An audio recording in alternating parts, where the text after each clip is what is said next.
Hey, check out that groovy music. How's it going? Good Hey, morning. good morning, good morning, good morning. We are live and direct from our world headquarters in Rockford, Michigan, and Kate's in her world headquarters in where? And Kalamazoo. Oh, oh no, that's no, I was thinking you're yes. in Kalamazoo. Definitely Grand Rapids. Definitely Grand Definitely Rapids. Grand Rapids, Michael Okay, J. okay, okay. Kalamazoo's So a bit of a drive for me.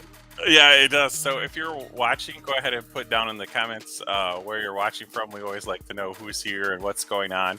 And welcome to June. It is June 7th, and we are well on our way to the summertime and heading that way. And what's happening this weekend here in Rockford, Kate? It is start of summer. This is the best festival that Rockford has, I think. Okay, Right? okay. That's what you're talking about, right? In the Yeah, summer? exactly. Yeah, So, yeah. there's going to be a big parade on Saturday. It starts at 11 a.m.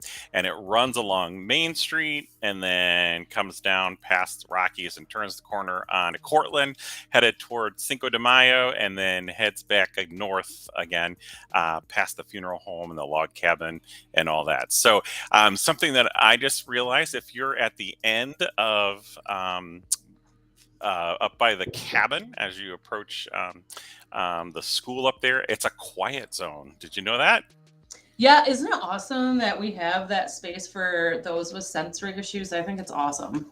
Yeah, so the loud trucks and the sirens and all that, they won't be going off during that time. And we'll be, those of us with floats and stuff, will be turning the music down. And so kids will have the opportunity to go there. So, what about parking, Kate? What do you think?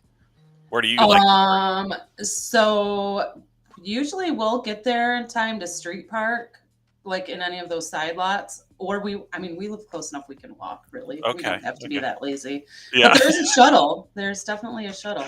Yeah. So you could park over at the family fair, right? And ride the shuttle. Yeah.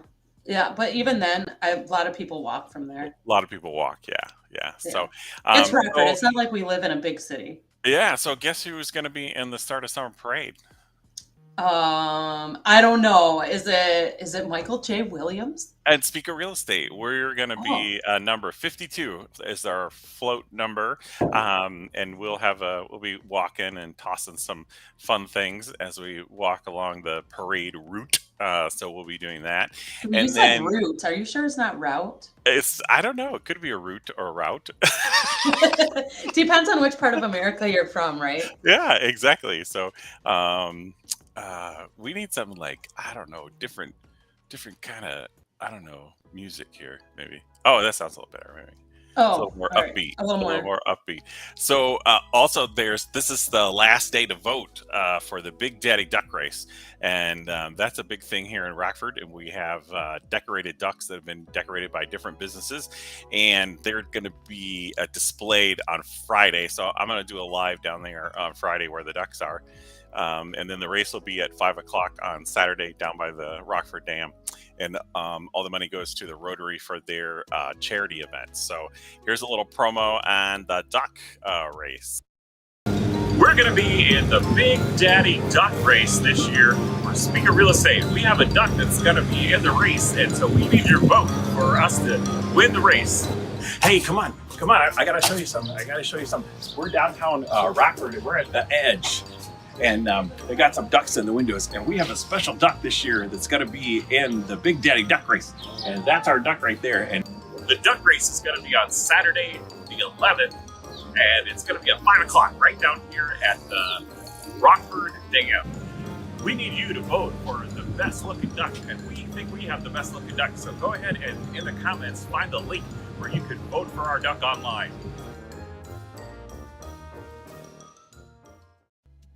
Ba-doop, ba-doop, boop, boop, boop, boop. So, Michael J., you should share that link in the comments section so people can watch the vid and vote for Speaker Real Estate's And vote Real for the Estate duck. Ducky. Yeah, so I have that here, and I gotta plop it in here in just a minute. So, Yeah, so the Big Daddy Duck Race, and this is our first year participating, and it's quite an ordeal to get the duck and all that, and then so to come up with the design, and we actually had some high school kids in the art area that are part of the Rotary. They actually decorated our duck for us. Oh, is that cheating, Michael J? No, it's not. It was an opportunity that was given to us this year that if we donate some extra money to their section, that they would do the decoration for us. Oh, okay. So we're supporting their group. I gotcha. And this is the art group? It's the Rotary. I guess I would describe it like junior achievement. So it's kind of like the Rotary version in high school, I guess. Oh, okay, cool. Yeah. So they kind of meet there at the high school, and so they decided they were going to paint our duck. So we had no idea until we saw it in the window there at the edge what it looked like. I think we did get some advanced. We got a couple advanced photos, but yeah. So if you type in the Big Daddy Duck Race in Google or in what are your favorite search engine, we in the video section we're number one and number two. Nice. Do you really think anyone uses like yahoo.com anymore? I don't know. It could be if it's your favorite search engine. Microsoft Bing. I don't know.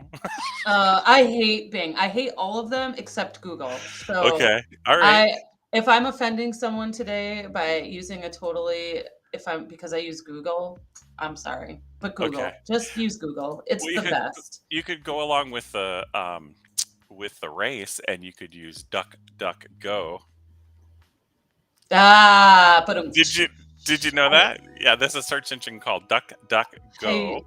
I did. I kind of Yeah, forgot about it. I'm not gonna lie, but and we get no promotional information or no promotional fees for mentioning it. Google doesn't pay us either. yeah, Google doesn't pay us, but they should because I bet we got a lot of traffic to Google. So, what am I doing? I'm doing the link, right? Yes, you're doing the link. I'm doing the link. That's where I got turned around. So I posted the video. I wonder if our music got us booted, Michael J. I shared the video. I tagged friends in it, and it's gone. It's not on my Facebook page anymore. Which video? Like our live stream. Today, our live stream. I shared our live stream. No, we have a It license was shared. we have a license for the music, so we shouldn't do that. But I don't know what yeah, happened. let us know where you're watching from today. Go ahead and put it down in the comments, and I'm now going to put that link up there for the voting. The voting. You can vote for the duck. So if you're just joining us, you could vote for the duck. Oh look! Oh, I forgot about the ticker. What ticker? You see on the screen? It's scrolling I don't know what you're talking about, Michael J. on our page, on our main screen there, below our faces. Do you see a ticker? If you're talking about on Facebook, I cannot No, see our video on Facebook. no. On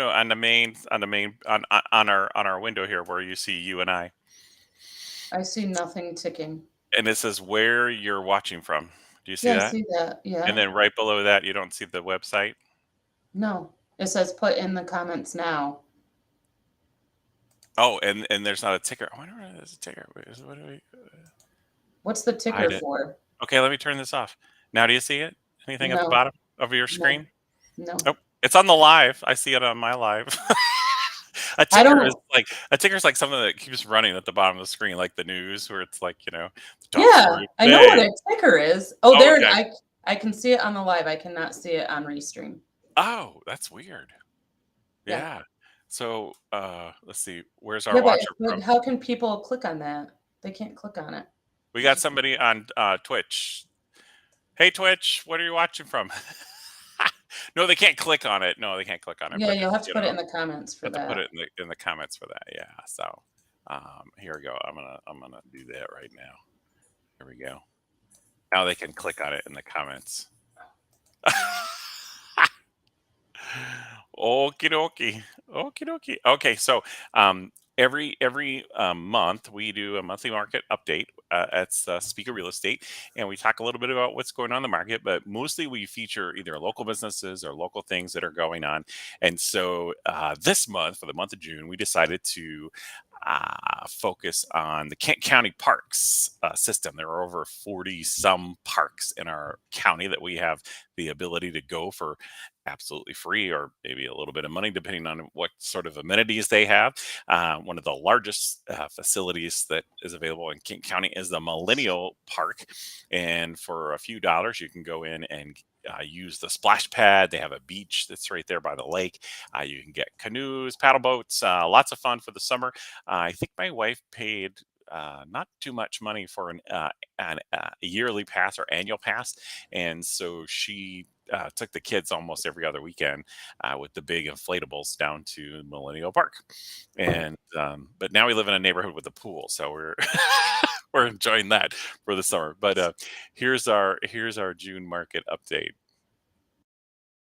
We absolutely love West Michigan. One of our team's favorite things to do is to visit all the parks we have here in Kent County. So we decided to go check out a few.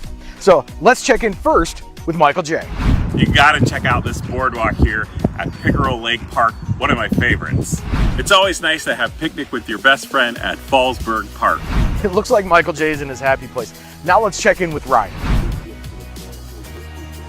If you like to camp, Wabas's Lake Campground is the perfect spot. And Paul, you know my personal favorite. It's a round of golf at the Kaufman Golf Course. It looks like those two picked some amazing parks. And with 43 parks, there is something for everybody. Now this is my favorite here at Millennium Park. You've got boats, you've got splash pads, you've got a beach area. There is absolutely something for everybody to enjoy on an amazing Michigan summer day. Now for the June market update. The market continues to be really strong even with rising interest rates. Buyers are continuing to find good properties and sellers are continuing to see appreciating values. If you have any questions about the market, feel free to give us a call. We'd love to chat. Hey, that's our June market update. So Wait, feature kind of. I think you're pulling my leg, Michael J. Yeah, why is that? Because there was no update about the market. Oh, at the end of the video. Oh, so I must have been lagging because I didn't see it. I just heard the thank you for tuning in and then cut to Michael J saying, and that was the update. Oh, and that was the update.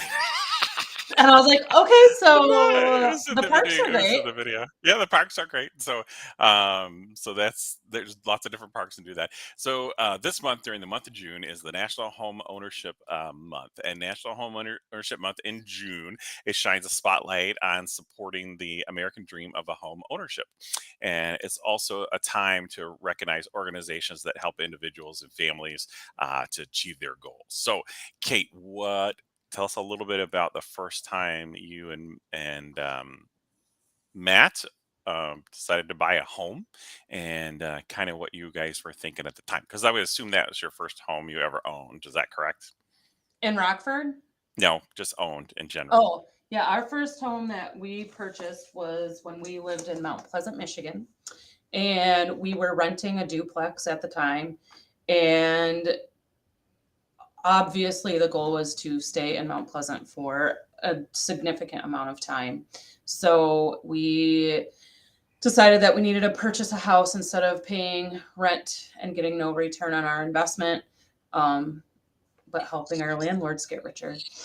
So I talked to my dad and asked him for his advice, and we found a realtor that was familiar with the Mount Pleasant area and kind of helped us navigate. We looked at like 20 homes, Michael J, I want to say. So we purchased our first house. Teresa was born in 2005, so I believe we purchased it in 2003, I want to say. Okay. It ended up not being our forever home. Weird how that works, but yeah, it was a great first house. It was, and now looking back, we should have bought the same kind of house that we have now instead of what we have now. because it Oh, was perfect. Like size was perfect. The yeah, only thing it was missing was a basement, but we don't even use our basement. So right. Yeah. I don't know why we felt like we needed to have one You because did we don't use have it. it because it's Michigan. You have to have a basement. It's Hmm. like required law or something. So go ahead and put in the comments if you have uh, any memories about your first time home buying experience. And so Sherry and I bought our first house in 2009 in Florida, and we had got married in '05, and we were totally like blown away with how the housing market was going in and during that time 2005, 2006, and into 2007. And we just thought, man, we will never be able to afford a home ever. And so we just kept saving our pennies, and it just happened to be a downturn market. And so I think we looked at a total of, oh gosh, we probably saw 40 homes in person. uh, yeah, so we saw quite a few homes, and we were going to build a brand new home with the company. And we thought, well, before we spend that kind of money on this brand new house, let's go look at a few more homes. And we ended up finding one that was just like within our budget and our price range. And it happened to be super scary because it was double what our rent was at the time.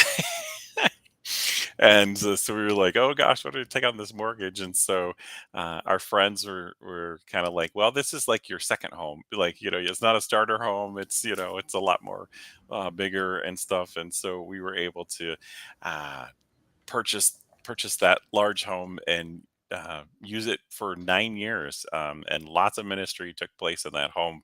Lots of meetings, lots of opportunities for people to have celebrations and things like that in our home. And so we really used it as a ministry. And so it was really perfect for our first. And then we started our family. So we thought we would never leave there, and then until we had opportunities come available for us here in Michigan. And then so now we're here in Michigan. So It's funny as a first time home buyer, the things that you don't realize that you should think about, Michael J. I don't know if you had a realtor help you at all on this part of your like first time home buying experience, but like things that people need to consider when they buy a home, like how outdated are the appliances? How old is the HVAC system? When was the last time the roof was replaced? Like these are huge expenses that as a tenant in an apartment or a duplex or even a single family home, if you're renting it, you don't care because you're not responsible for the maintenance of those things. And then when those things go wrong, when you buy a house, you also have to be able to afford that. It's not just about paying your mortgage and paying your insurance, but do you have money to fix things?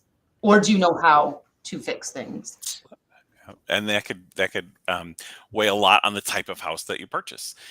So one of the things that I often talk to clients about is when we're looking at your budget, for your house, and you're approved for $325,000, but do you want to buy a house that's maybe like 290, so you have some room to wiggle?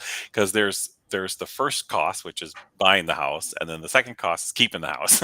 So and part of that keeping the house is going to be the maintenance. That's part of that, and we're going to have a whole show on maintenance for that sort of thing. But some of the things to consider when you're walking through a house and you're thinking about it, um, whether or not there's a chip on the paint, or the baseboards are kind of dinged up, or whether or not it has granite countertops, or all that kind of stuff. There's a lot of practical things when you're walking through the house that you can think of. And I remember being at an open house and a lady walking through with a camera, video the entire house, basically having an imaginary conversation with herself out loud. This is where we might put the Christmas tree.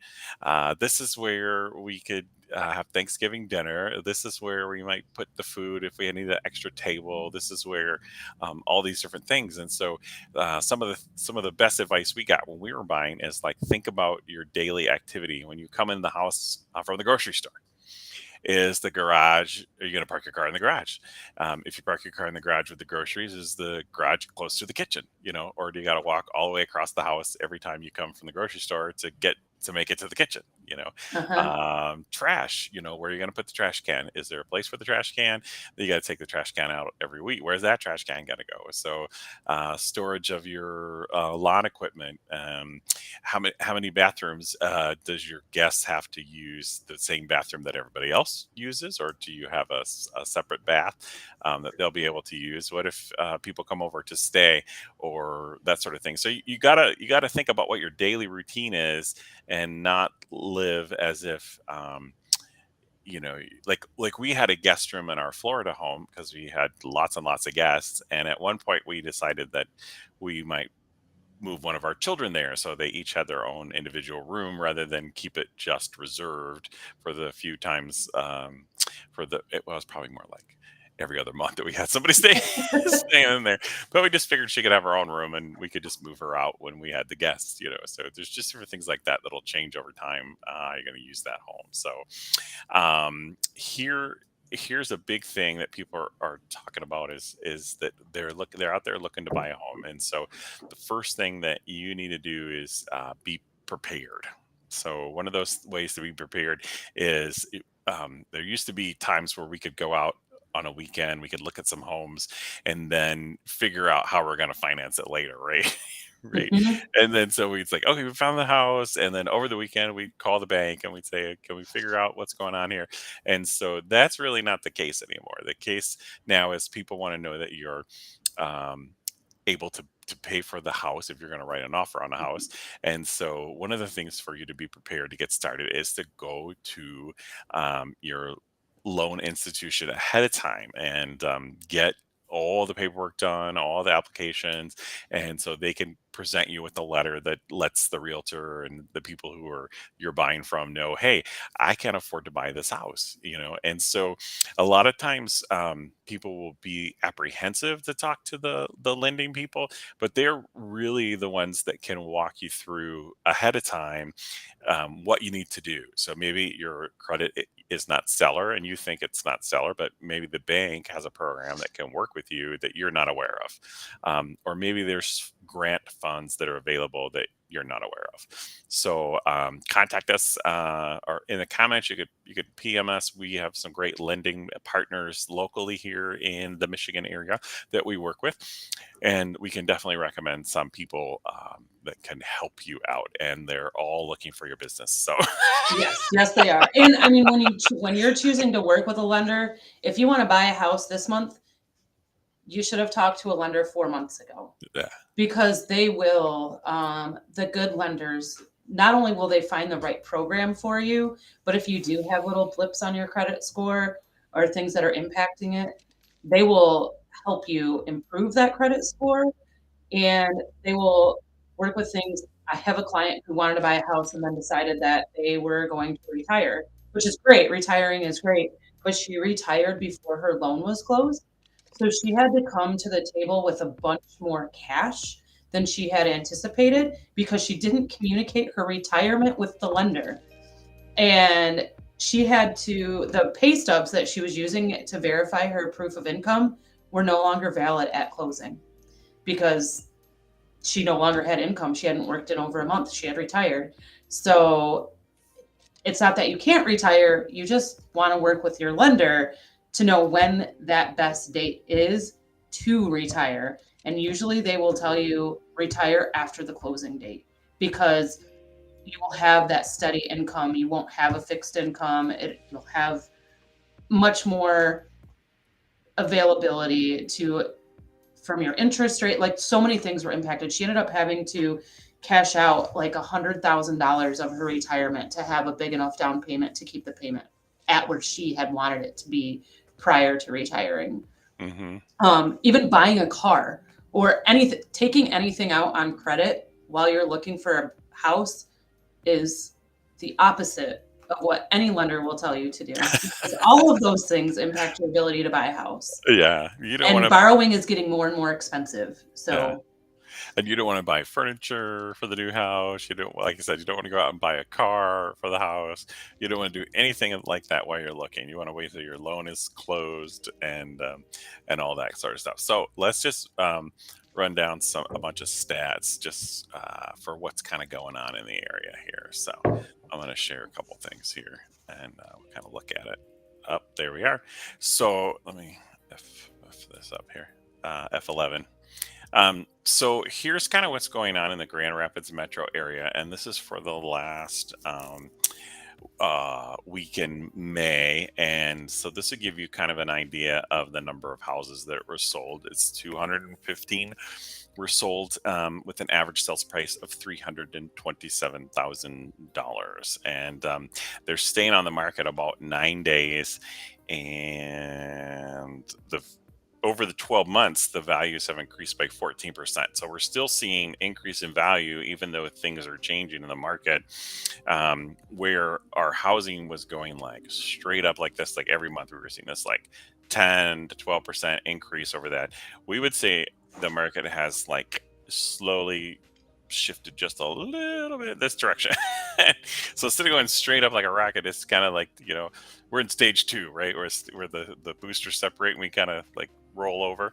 And so I lived in Florida, so we saw the shuttle all the time. all the time. So that analogy makes sense to me. But so those are some of the things that are going on here in West Michigan, as far as like just looking at a snapshot of last week. So it's not, the market's not as crazy as it has been, but like you said, things are changing, a little bit. And so one of those things that are changing, like Kate had mentioned, is our home buying power. And so this graph gives you a little bit of update, like what your monthly payment would be as the rates increase. So maybe, if $2,147 is kind of your budget, at a 5% interest rate, you're going to be able to afford about $400,000. And as that interest rate goes up, say to get up to 6%, if you want that price to be the same, your monthly payment to be the same, then you're going to be looking at a house that's closer to $358. So this gives you an idea of kind of maybe you have to change your expectations a little bit about what kind of house you were looking for, and versus so this is how your buying power is affected by each time we have a rate increase in that. But when we bought a house back in 2009, we were paying almost 7%, which sounds crazy, right? So because we've just been so used to these low rates. So and our parents were paying 14 to 17%, on their homes. So, it sounds like it's really, really busy, but are really kind of like it's just a different, it's just that we've been so used to this low, close to 0% financing, for so long. So, so that's that there. That's kind of how those things change. And then we were talking about, you list a house and over the weekend, the prices go crazy, right? Everybody's getting 40,000 over asking price, is kind of what the people are saying. But here's kind of a breakdown for just this last part of January to where we're at now in the end of May, and then last year as well, how much houses were going over asking. So in May, if your house was listed at 300,000, then on average you were getting about 318,000 for your house on average. So you can see where in April it went up really high, and then it's starting to, like I said, soften and come back down a little bit, where it's not quite as much high over top of everything else. And now we're starting to see a little bit of a reduction in price even. So Mhm. the percentage of homes that are sold with a price reduction. So 11% back in February, where it was listed at 300, and then we took a few off, and then back in April, where a lot of people were looking, they want to make that transition during the summer, so they can move while the kids are out of school, and then we're seeing a little bit more of, like I said, that softening where houses aren't going quite for what they're listed for. So. Um, What about that house on Blythefield? Did you ever look into that? The crazy $2.9 million house that might be yeah, worth it's like a $250,000. yeah. So I didn't look at it particularly to see why the price drop was so big, but it was just interesting. Yeah, the price drop was so big because it was way overinflated, and no one was going to pay that for that house. Yeah, yeah, I really feel like the realtor was just doing what the the seller wanted, and just had yeah. to maybe prove a point. Like, no, that house will not go for that. I gotta go for that. But sometimes, we in the service industry, we just have to do what our clients ask and show them through learning experiences instead of that's just how it goes sometimes, right? That's how it goes sometimes. So here is a graph that shows the Grand Rapids metro area market summary. It's a quick reference guide. It goes from October of in the fall of last year until March, because that's kind of when we have the statements, and it's broken down by school district. These are things that we can send to you if you put in the comments that you want us to send them to you. But it'll list like total houses sold, the average sale price, the sold to list ratio. So in Allendale, of the 101 houses sold at an average sale price of 388,733, 102% of those went at list price or above. Does that make sense? How no. Only because how can you sell more houses 2% more than the amount of inventory sold? So price wise, so if the average price is 388, then most houses were sold 2% over the average price. Oh, thank you. Got it. Now Okay. that does make sense. See, that's why I asked the So, questions. yeah, Someone else and would be thinking it too. and then of course square feet, average price per square feet, the average days on the market. So if you live in Allendale, you're spending almost 26-30 days on the market. It's not unusual, right? So, and then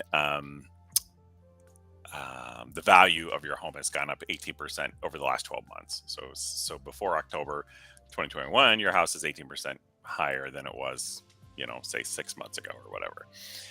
Here's our lowest days on the market, and this is in Godfrey Lee. It's 36 houses, and sold within average days on the market 2 days. So, have you been to Godfrey Lee? I know where the school District? is. Okay, well Yes, that's the houses in that area. yes. I feel Yeah. like that must be investors trying to swoop up properties for a low price. I think so. Yes, because Me. I know Godfrey Lee School District. Okay. So here is our Rockford. So that's where we live. So in the last 6 months, 300. You should scroll up a little bit, Michael J, because our images are covering that. Oh. Okay. Oh, we'll have to move our images. There we Oh, go. There we Okay. go. So 303 right here. 303 houses sold, and the average sales price in the Rockford area is $402,000. So, and most houses are going over 5% over whatever they're listing for. So, yeah, it's not. It was like 250 when we moved here. It was, yeah. When we moved It was, like yeah. 4 years ago. We paid $180,000 for our house. Yeah, so you're locked in. So Yeah. This is a great conversation, and I could talk to you about real estate all day, Michael J, but it is 9:34. oh gosh, so we went over. We did. Our viewers like, oh no, we gotta get back to work, yo. Yeah. So don't forget to vote for the ducky. Big Daddy Duck Race. Do you see the website down there on the ticker? Oh, Yeah. you don't see the ticker on your screen. I don't see it on You must have got something. I see it on the video. on the live stream. I see it there. So don't forget to vote for the duck. And we'll be back talking more about housing next week. And next week, we will be talking about maintaining your home. So, when we were mentioning some of those things about keeping up with appliances and that sort of thing, and doing the kind of the handyman fix-it stuff around the house, we'll be talking about that. Awesome. I'm excited. It's going to be a great conversation. Okay. All right. So we'll see you same time, same channel, 9 o'clock Tuesday, and that'll be June 21st. And hope you're there and a part of the conversation. Bye now.